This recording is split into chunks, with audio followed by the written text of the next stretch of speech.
에 대해서 이렇게 좀 보고 있는데, 지난 시간까지 우리가 중세교회 영성까지 보았어요. 초대교회 영성, 중세교회 영성.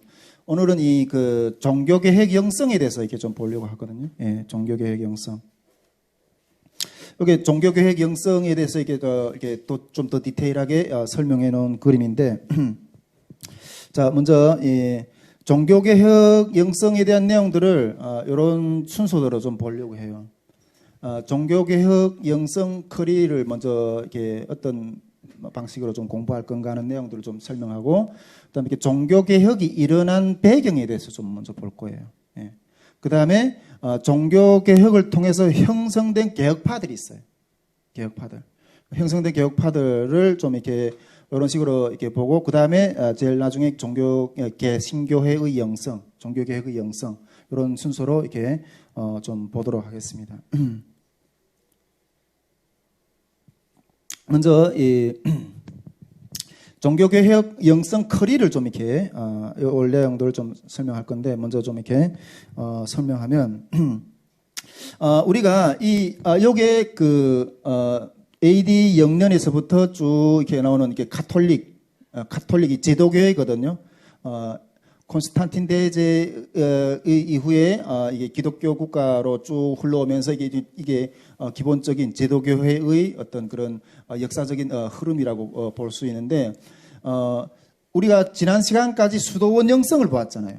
예, 수도원이 제도교회가 그리스도의 제자도를 이렇게 잃어버리고 이렇게 그 부패함으로 인해서 수도원 운동이 일어났는데, 이 수도원 운동은 이 제도교회 밖에서 일어난 개혁운동이라고 한마디로 정리할 수가 있어요. 제도교회 밖에서 일어난 운동. 그런데 그렇다면 종교개혁은 뭔가? 종교개혁은 이 제도교회 안에서 일어난 개혁이라고 말하고, 예, 한마디로는 그렇게 이해할 수가 있어요. 그런 시각으로 바라보면 좋겠다 하는 생각을 이렇게 먼저 좀 구도를 잡고, 이런 구도를 가지고 우리가 쭉 이해를 하면 될 것 같아요. 자, 우리 지난 시간까지 중세교회의 영성을 이렇게 쭉 배웠는데, 이 중세교회의 영성을 한마디로 정리하면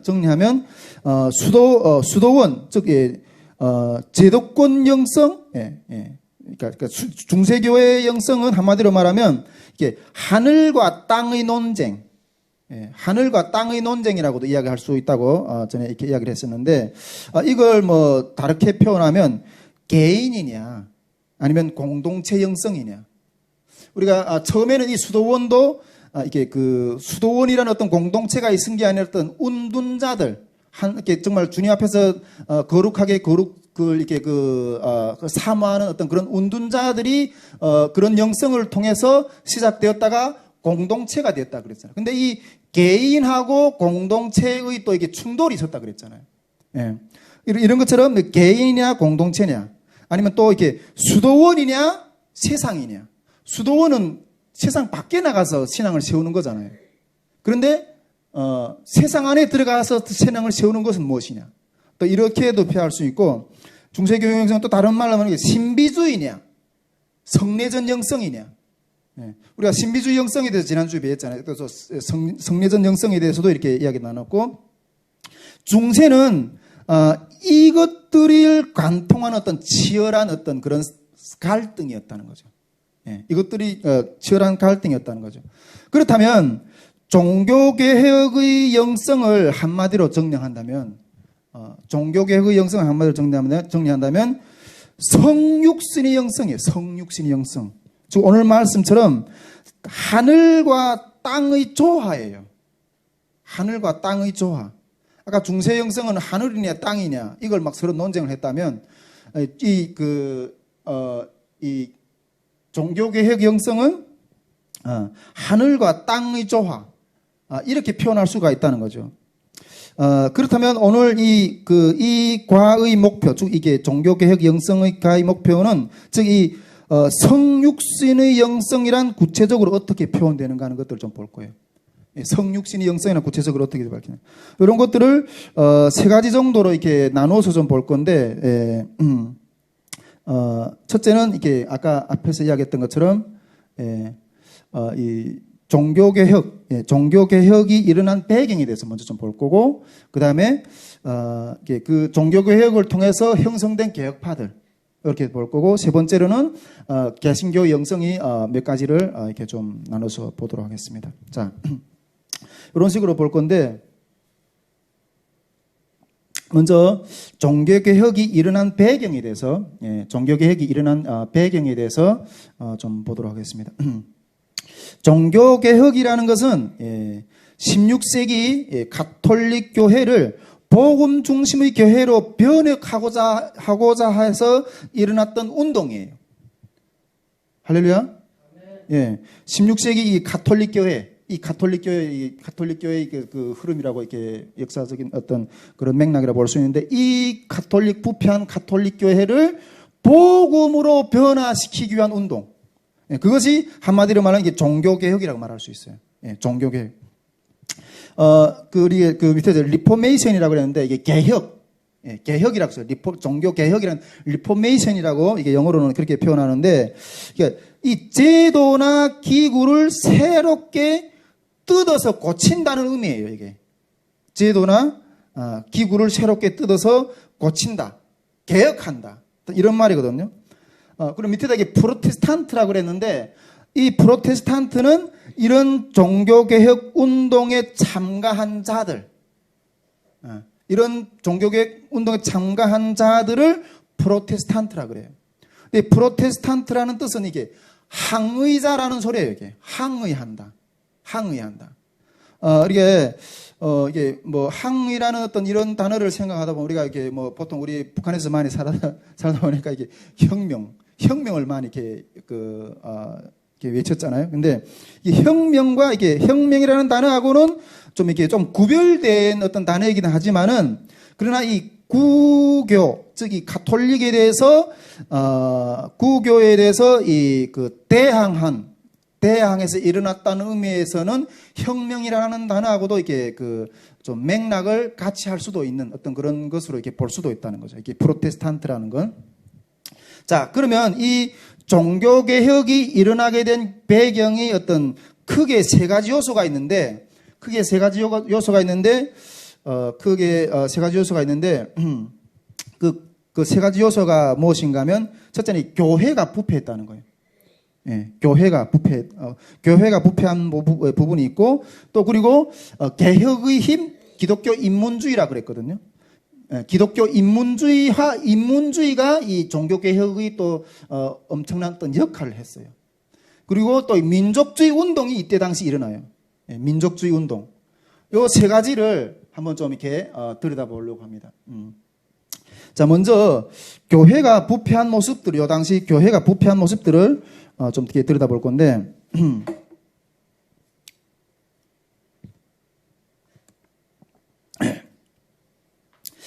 이때 당시 그 유럽에는 이게 엄청난 변화가 일어나요. 엄청난 변화. 크고 작은 어떤 정치적 집단들이 모두 교황의 지배로부터 독립을 하려고 하는 어떤 그런 이렇게 엄청난 정치적인 변화가 일어나거든요. 예. 우리가 그 교황이 어떻게 돼서 이 중세 시대에 이게 왕권보다 좀 높아지게 되었는가 하는 역사들을 우리가 이 중세 시대의 그 역사를 통해서 배웠어요. 이 그 훈족의, 그러니까 이게 야만족의 침입으로 인해서 왕권이 약화되고, 그 왕권이 약화된 어떤 그런 그 상황 가운데서 교권이 올라가는 어떤 그런 역사에 대해서 우리 앞 시간들에 대해서 이렇게 배웠는데, 근데 이 종교개혁 시대, 요때 이 그 유럽의 어떤 정치적인 상황이 많이 변했는데, 그때 이 교황의 어떤 교권을 도전해서 일어나는 어떤 그러한 현상들이 이게 많이 일어났다는 거죠. 독립을 주장하고 어떤 그런 현상들이 많이 일어났다는 거죠. 근데 이때 당시 교회의 가장 본질적인 어떤 문제는 무엇이었는가 하면, 교회의 계층의 문제였어요. 계층. 교회의 계층이 문제가 됐는데, 계층 자체가 교회의 문제의 가장 본질적인 어떤 요소로 등장했었어요. 계층의 문제.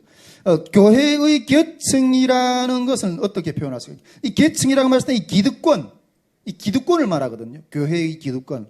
이 교회의 기득권이 이게 변하지 않는 어떤 그러한 어떤 문제가 강하게 있었다는 거죠.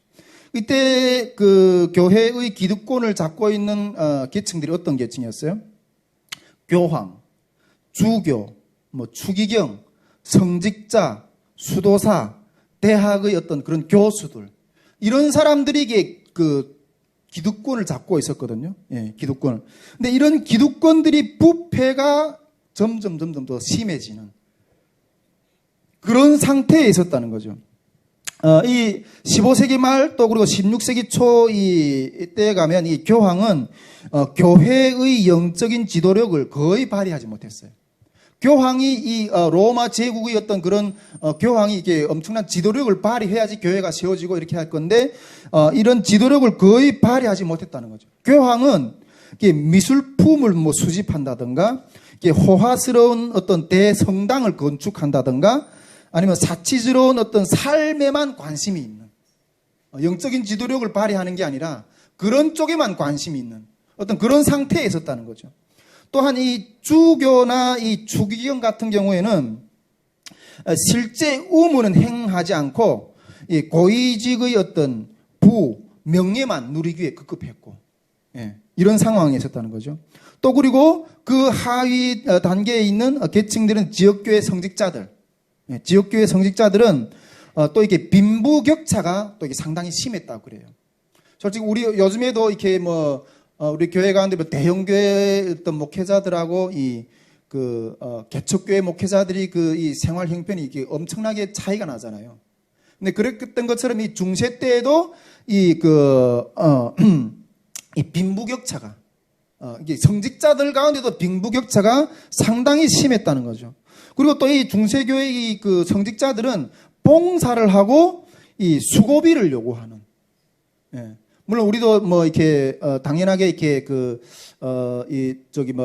안에 목회자들이 이렇게 뭐 사역을 하고 뭐 교회에서 사례비를 받고 뭐 이렇게 하지만은 특히 이 중세교회의 성직자들은 봉사를 하고도 이게 엄청난 어떤 그런 이 수고비를 우리가 뭐 이렇게 보통 이렇게 이렇게 치유기도 해주고 뭐 돈 내라고 하는 어떤 그런 사이비, 우리는 그렇게 사이비로 바라보잖아요.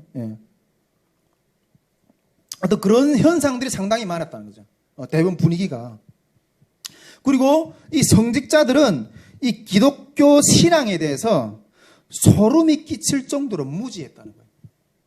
무지했다는 거예요. 여러분, 목회자가 실력이 없으면 최소한 목회자는 무엇을 먹고 살아요? 하나님의 말씀을 가르치면서 그것을 통해서 공급하시는 것으로 살잖아요. 그런데 이 말씀에 대한 무지, 성직자들이 그렇게 무식했다는 거예요. 오늘날도 정말 우리가 이게 사역자들이 말씀에 대한 이게 무장을 정말 잘 해야 돼요. 이 중세교회 이 성직자들은 정말 소름이 끼칠 정도로 무지했다는 거예요. 신앙에 대해서 무지했다는 거죠. 그리고 우리 앞에서 이게 그 제도교회에서 이렇게 수도원도 보았지만은 수도원이 상당히 많았잖아요. 근데 세상에서 볼 때는 이 수도사들은 매력이 없는 삶의 방식에 그냥 매여 있는, 그냥 뭐 하늘에서 뭐가 뭐 나오는 것처럼 이렇게 매력이 없는, 세상에서 바라볼 때는 이게 수도원 생활이 매력이 없어요. 매력이 없어. 그런 수도사들은 매력이 없는 삶의 방식에 찌들려 있고, 그리고 또 근령 계층이라고 말할 수 있는 게 대학 교수들. 이 대학 교수들은 이 스콜라주의 어떤 연구 방법, 이 스콜라 철학이 그때 유행했는데 스콜라주의 어떤 연구 방법 이런 것들에 이렇게 막 사용함으로 해서 그거에 그냥 이렇게 그냥 매여 있고, 어리석고 좀스러운 어떤 신학적인 문제에만 그걸 붙들고 그냥 이렇게 탐구하고 있고, 대학 교수들은 뭐 실례로 바늘 위에 몇 명의 천사들이 올라설 수 있느냐? 여러분, 이 바늘 위에 우리 바늘 끝이 얼마나 이렇게 뾰족해요. 근데 그 끝에 천사들이 과연 몇 명이나 올라설 수 있느냐? 이 중세 신학자들은 이런 정말 고리타분한 어떤 이런 논쟁, 이런 것들로만 그냥 이렇게 씨름하고 있고 어떤 그런 모습이었다는 거죠. 특히 로마 교회의 부패의 가장 강력한 원인은 로마 교회의 재정 문제였어요.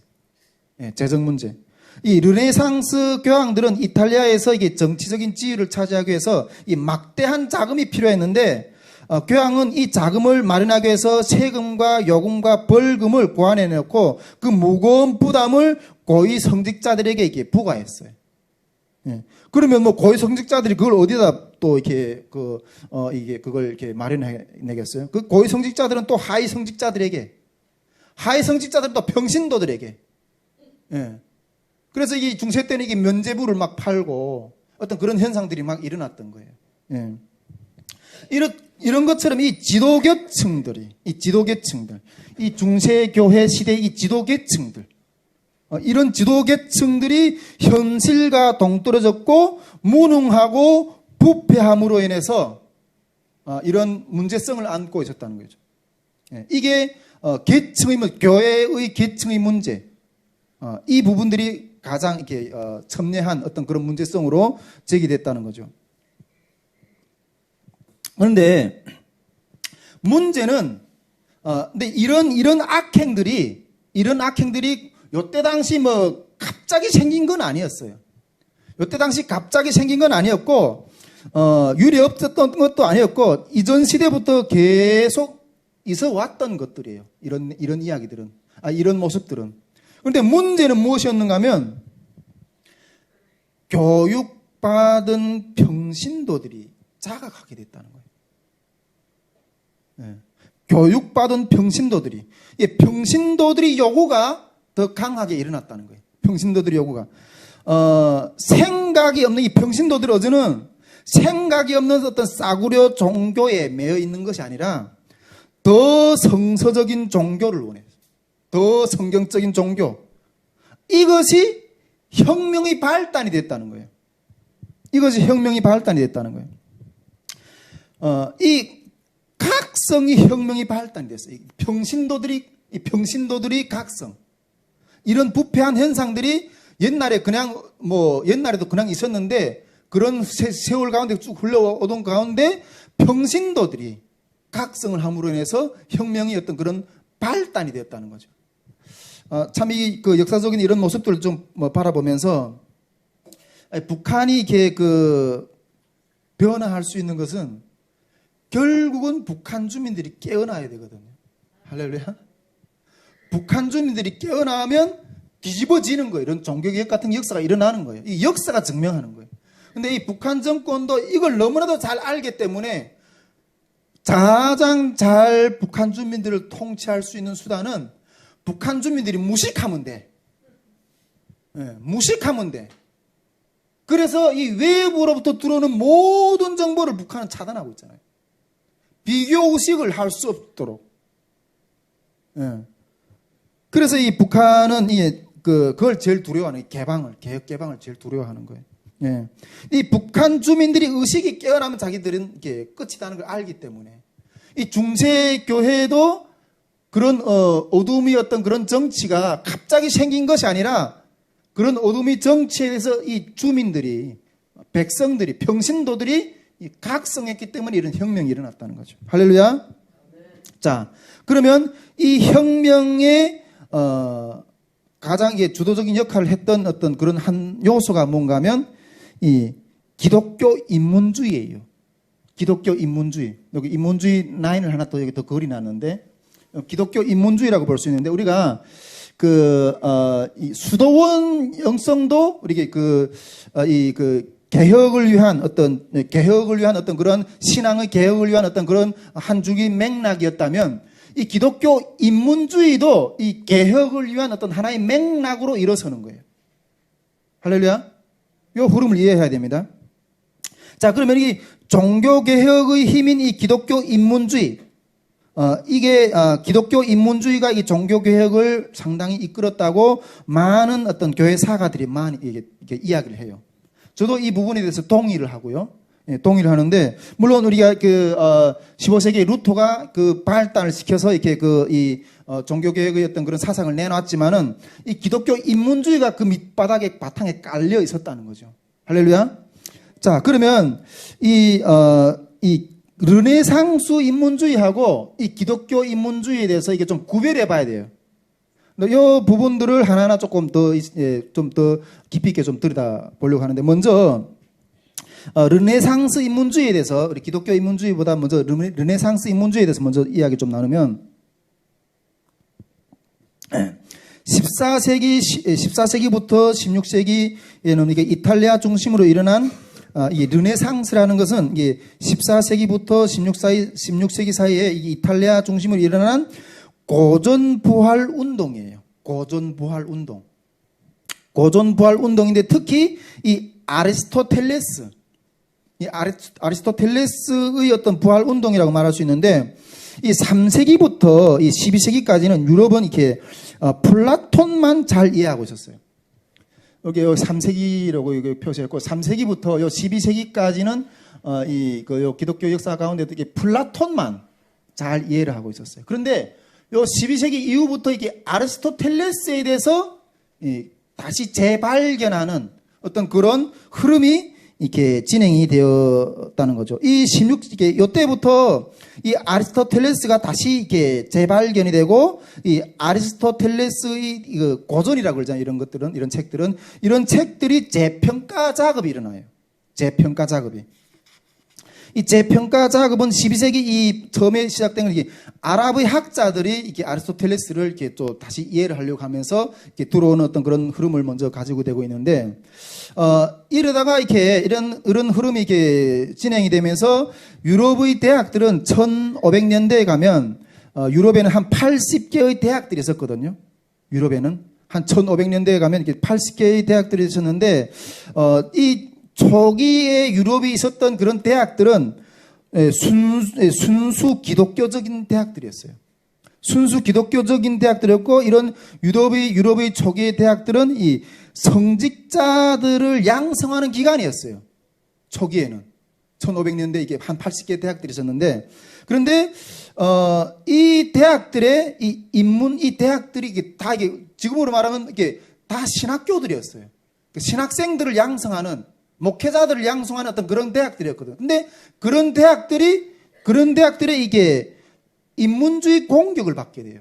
인문주의 공격. 예.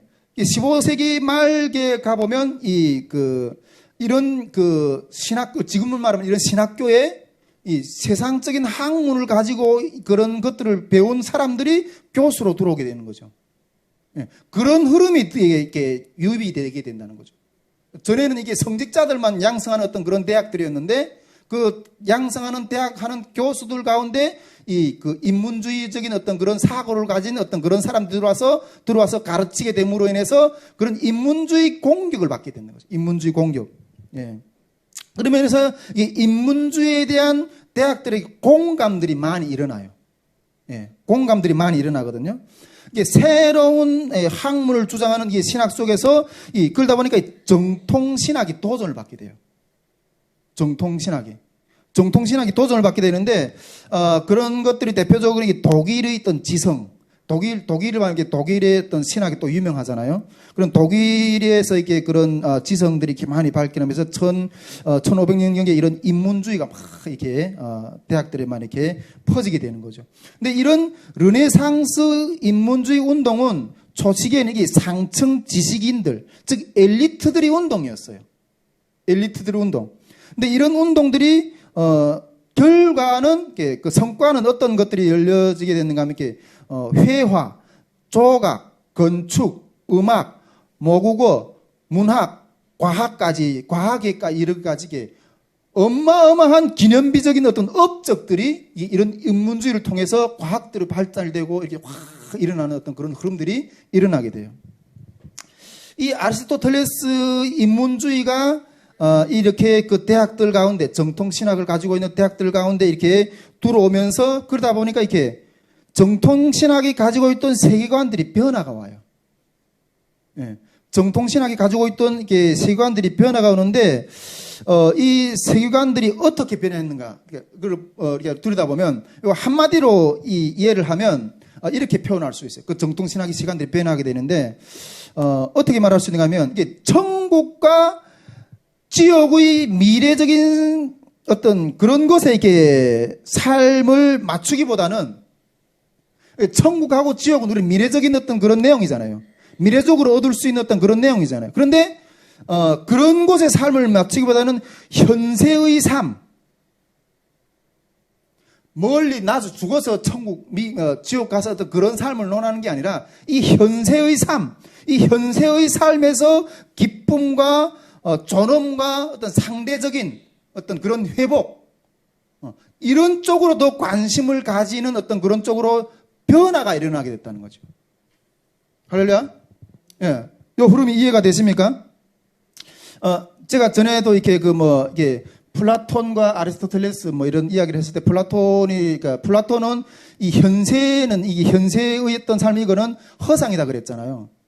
허상이다. 이 이데아의 세계에 있는 것이 이게 진상이다. 진짜다. 이 현세의 삶은 이게 허상이다. 이렇게 이야기를 한다 그랬잖아요. 다시 말하면 이 컵이라고 했을 때 이 컵은 우리 눈에 보이잖아요. 그런데 이 컵이라는 이 물체보다 이 컵이라는 어떤 그런 그 이미지, 어떤 그런 그런 내용이 이 이데아의 세계에 먼저 있었다는 거죠. 그 이데아의 세계에 먼저 있던 것이 현세에 나타나서 이렇게 보인다는 거죠. 지난번에도 내가 다시 간단하게 이렇게 좀 더 이해하기 쉽게 좀 이렇게 설명을 하면, 지난번에 했던 이야기 다시 하면, 우리가 화가를 생각했을 때 화가는 여기다 꽃을 그린다고 합시다. 이 화가가 그리는 이 꽃은 화가의 머릿속에 먼저 있는 거예요. 그 머릿속에 있는 그 꽃을 이 종이에다 그려내는 거죠. 그러면 실상이 뭐냐? 진짜 이 꽃의 본체는 뭐냐? 이 화가의 머릿속에 있는 그 꽃이, 그 이미지가 본체라는 거죠. 그러나 이 여기에 종이에 그려놓은 그 꽃은 본체가 아니라는 거죠. 플라톤이 사상이라고 생각했을 때는 그 이데아의 세계, 그 화가의 머릿속에 있는 그 이미지, 그것이 본질이라고 생각했던 거죠. 그런데 이 중세 인문주의는 그것보다 이 현세의 삶, 아까 우리가 본체의 그 머릿속에 이미지라고 했을 때 그 천국, 죽어서 나중에 이룰 수 있는 천국과 지옥의 어떤 그런 개념보다 이 현세 속에서 천국과 지옥의 삶이라니 과연 어떤 것, 이걸 먼저 여기에 더 관심을 집중하고 일으키는 이러한 세계관의 변화가 일어나게 되었다는 거죠. 할렐루야?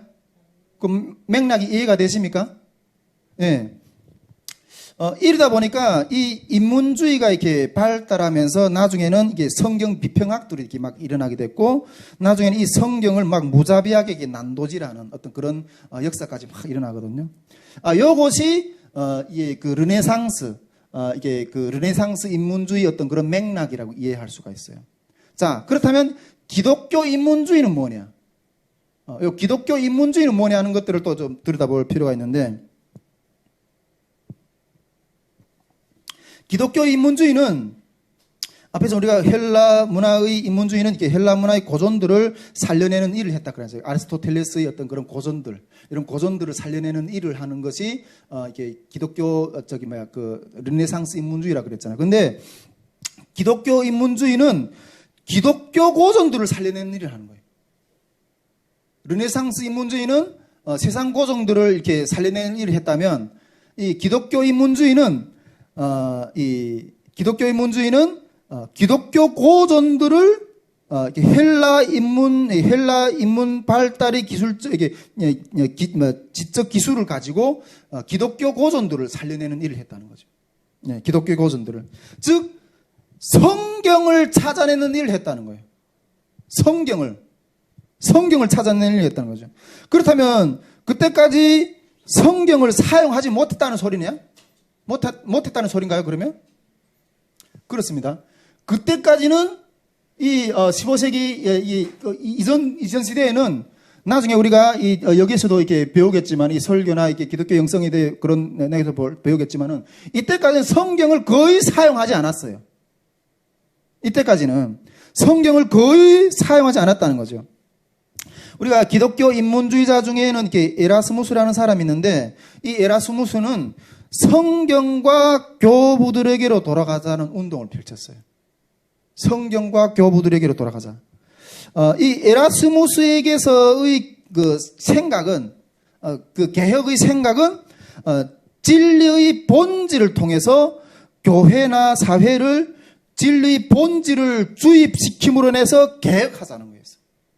진리의 본질을 주입시킴으로써 개혁하자는 거였어요. 우리가 그런 맥락에서 보면 우리가 신약 성서 번역은 1516년에 라틴어에서 그리스어로 이렇게 번역이 되거든요. 라틴어에서 그리스어로 번역이 되고 또 교부들이 저서들도 이렇게 번역이 돼요. 교부들이 저서도 이러한 것들을 통해서 이러한 것들이 이게 노력과 성과를 통해서 초기 기독교에 대한 모습이 새로운 차원으로 재발견이 돼요. 초기 기독교에 대한 모습이 새로운 차원에서 재발견이 돼요. 그런 것 가운데 또 인쇄술이 이때 당시 발달이 되거든요. 인쇄술이 15세기 후반에 가면 인쇄술이 발달됨으로 인해서 이러한 성서 번역한 역본들이 폭넓게 전파가 돼요.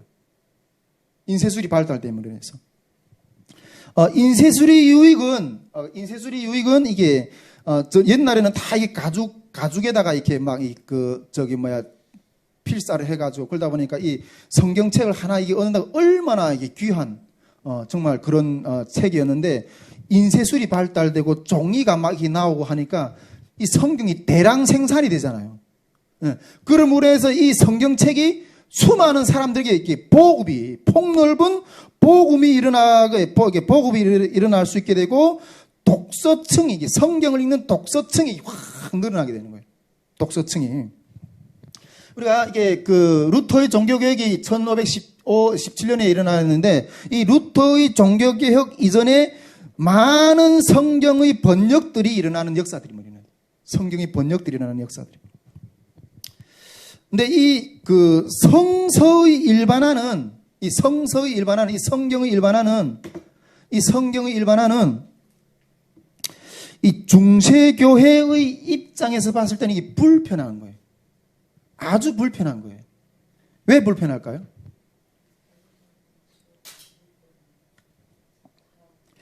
이 중세 때는 15세기 이전엔 이 중세 때는 이 성경을 모국어로 번역하는 것이 금지되었어요.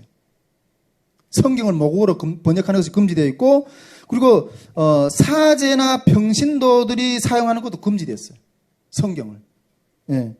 물론 이게 성직자들은 그룹 안에서는 좀 이렇게 성경을 배우고 이렇게 했겠지만은 일반적으로 평신도들이라든가 웬만한 그때는 다 이렇게 성경이 사용하는 것들이 더 금지되어 있었어요. 또 그리고 이 성서를 자기 나라 모국어로 성경 우리 한국어로 번역한다. 중국어로 번역한다. 이런 것들 다 금지되어 있었다니까요. 성경이. 그리고 이 금지된 이유는 이 중세교회가 이 성경을 번역하는 것을 또 이게 평신도들이 사용해서 금지한 이유는 평신도, 즉 이게 제대로 교육을 받지 못한 사제, 평신도들이 읽었을 때, 그러한 것들이 개인들이 그냥 읽었을 때 어떤 현상이 일어날까요? 이단이 생길 수 있는 아주 중요한 원인을 제공하는 그런 요소가 될 수 있기 때문인 거예요. 그래서 금지시켰어요. 일반 평신도들이 성경 읽는 것은. 즉 종교개혁 이전에 성서를 읽는 것은 이거는 권위 문제가 아니라 이건 성경을 해석권이거든요. 성경을 해석하는 어떤 그런 권리를 오직 소수의 평신도들이 아니라 이 소수의 이게 교황이라든가 교부라든가 교회 공의회라든가 해박한 박사들만 요거 성경을 해석할 수 있도록 제한시켜놨어요. 즉 이 다른 말로 말하면 이 해석권이 권위인 거예요. 이 성경의 해석권이 권위인 거예요. 근데 이것이 계급을 나누는 가장 중요한 요인이었어요. 제가 우리 말씀학교 때 이 성경을 계시록을 해석하는 문제의 어떤 어마어마한 예민한 어떤 그런 부분에 대해서 제가 설명을 했잖아요. 여러분 이 성경을 해석하는 것이 이게 해석권이 권리라는 거예요. 권력이라니까 이게. 예. 왜냐하면 제대로 훈련되지 않는 평신도들이 성경을 읽었을 때 자기 나름대로 막 이렇게 잘못 해석을 할 수 있잖아요. 잘못 해석하면 거기 뭐가 된다 그랬어요? 반역이 된다고요. 번역을 잘못하면 반역이 된다고요. 그래서 평신도들이 성경을 읽는 것을 금지시켰어요. 예. 이게 중세교회의 어떤 그러한 상황이었고, 그 성경을 해석할 수 있는 것은 오직 교황과 교부들과 공의회, 정말 이렇게 훈련된 박사들, 이런 사람들만 성경을 해석하게 있었다는 거죠. 이 해석권이 곧 계급을 나누는 어떤 권위였다는 거죠. 그런데 종교개혁이 한 게 뭔가 하면, 종교개혁자들이 한 게 뭔가 하면, 종교개혁자들의 입장은 이 해석권을 평신도들에게 주자. 평신도들에게 주자. 이것이 논리였어요. 예.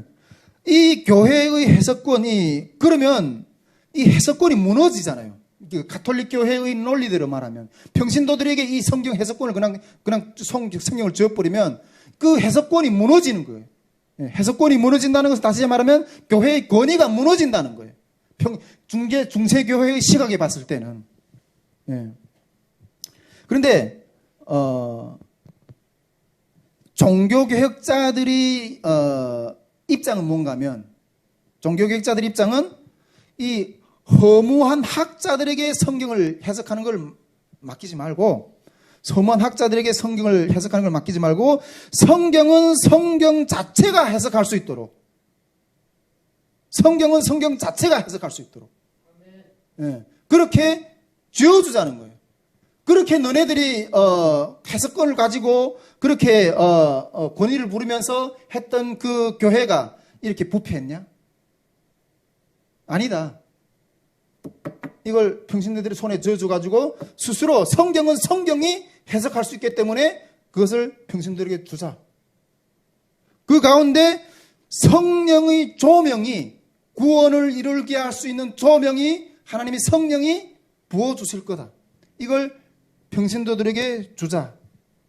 이것이 그 종교개혁주의자들의 입장이었어요. 할렐루야. 네.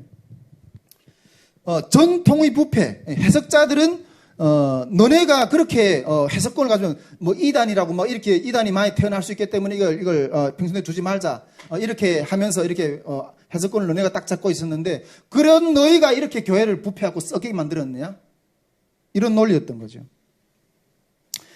너희 말과 이 성경을 오픈했을 때, 그러면 성경이 오픈이 되잖아요. 이 성경이. 옛날에는 이걸 읽지 못했다니까요.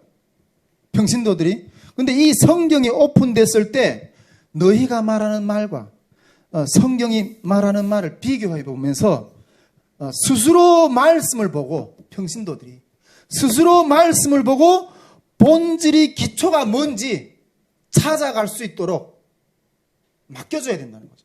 그 가운데 성령이 조명해서 온전히 이끌어갈 수 있을 거다. 어떤 그런 입장을 가지고 이렇게 성경 해석권을 풀었고, 이 성경을 번역해서 평신도들의 손에 쥐어줬다는 거죠. 이게 성경이 우리 손에 오게 된 역사예요. 할렐루야. 그렇다면 이 로마교회, 즉 이 가톨릭 교회하고 이 종교개혁자들의 주장을 비교해 보면 실과 덕이 있을 거예요. 실과 덕. 그렇지 않겠어요? 실제로 이 로마 교회는 그 해석권을 평신도에게 주지 않음으로 인해서 이 정치적인 통일은 이룰 수 있었어요. 정치적인 통일. 이 성경을 오픈하지 않으니까, 그러니까 해석하는 몇 사람들만 해석하니까 정치적인 통일은 이룰 수 있었다는 거죠. 그 오픈을 함으로 인해서 오픈하게 되면 이단들이 많이 생기기 때문에 그것을 방지하기 위해서 우리가 이렇게 오픈하지 않고, 그러므로 해서 통일을 이룰 수 있었다는 거죠. 통일. 즉 통일 속에서 기득권은 부패해갖고. 네. 그렇지만은 개혁가들은 통일이 아니라 바른 삶, 성경을 오픈함으로 해서 바른 삶을 추구하게끔. 성도들이 바른 구원을 추구할 수 있게끔 열어줬다는 거죠. 예. 근데 이 부분은 종교개혁자들을 통해서 이 개신교가 이게 그 유익은 있었어요. 그러나 실제로 이 오픈을 한 이후부터, 이 종교개혁 이후부터 이 급격하게 이단들이 많이 증가해요. 중세 시대보다는 성경을 제 마음대로 막 해석하니까 급격하게 이단들이 막 이렇게 씌워지거든요. 그렇다고 해서 우리가 그런 제가 그때도 이렇게 이야기를 언젠가 한번 했지만 이렇게 구더기가 무서워서 장을 못 담글 수는 없잖아요. 우리가 장을 담글 때 구더기가 조금 이는 거는, 그리고 뭐, 여기서는 뭐, 이렇게 다 우리 공장에서 다 하니까, 시골, 우리 북한에서는 뭐, 옛날 우리 한국에도 시골들에도 장을 담글 때 다 이렇게, 시골집에서 담는 장을 담그다 보면 이렇게 구더기가 조금씩 쓰는 거 있잖아요. 물론, 그러한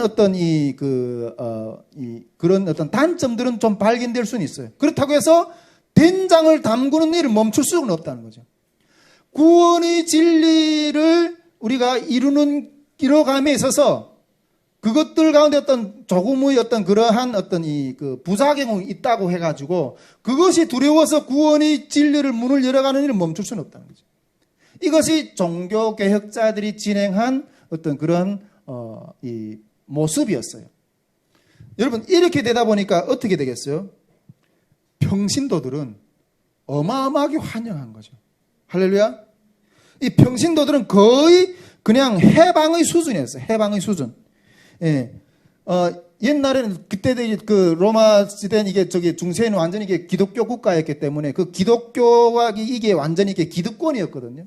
근데 기득권이 그런 것들을 이 종교개혁자들이 그런 논리를 통해서 이 성경이 오픈되고 뭐 이런 것들이 하다 보니까 이 평신도들에게는 완전히 이게 거의 해방 수준이었던 거예요. 지금껏 이 구원을 모르고 그냥 두려움 가운데 그 기득권들이 어마어마한 성당의 의리의리한 그런 위압감, 그런 것들 가운데 그냥 두려워가지고 구원을 크게 면죄부를 팔아가면서 내가 면죄부를 사야지 내가 구원받는다, 이런 논리를 그냥 무식한 논리들을 그냥 따라가면서 이렇게 두려움으로 그랬는데, 이제는 그런 옛날에 그런 두려움은 내가 직접 성경을 보면서 그 구원의 안에서 그 두려움 가운데서 이렇게 바로 나갈 수 있는 그런 완전히 해방이었다는, 해방의 길이 열렸다는 거죠. 이제는 알고 두려워할 수 있는 길이 열렸다. 이 종교개혁자들이 이러한 이거는 이 평신도들이 어마어마하게 인기를, 이 중세시대에 어마어마하게 인기를 있는 역사들을 세우게 되었다는 거죠. 그러면서 이 개혁의 원동력은, 즉 이 종교개혁의 원동력은 이 성경이 일반 평신도들의 손에 쥐어진 거예요. 하나님 말씀이. 이때야 비로소 평신도들이 손에 쥐어졌다니까요. 예, 그러면서 이게 1520년대는 이게 재발견된 성경이 혁명의 원동력이 되었어요. 혁명의 원동력. 여러분, 이게 기독교 인문주의 흐름이에요. 기독교 인문주의는 르네상스 인문주의는 이 아리스토텔레스와 같은 그런 고전의 책들을 재발견하는 그런 이렇게 맥락이었다면, 이 기독교 인문주의는 이 성경이 평신도들이 손에 번역이 돼서 쥐어지는 과정이었어요. 예. 교부들이 그런 저서들, 이런 것들이 쥐어지는 그런 것들이, 이 성경이 평신도들이 손에 쥐어지니까 이 살아있는 말씀들이 움직이면서 부흥이 일어난 거죠. 할렐루야. 예.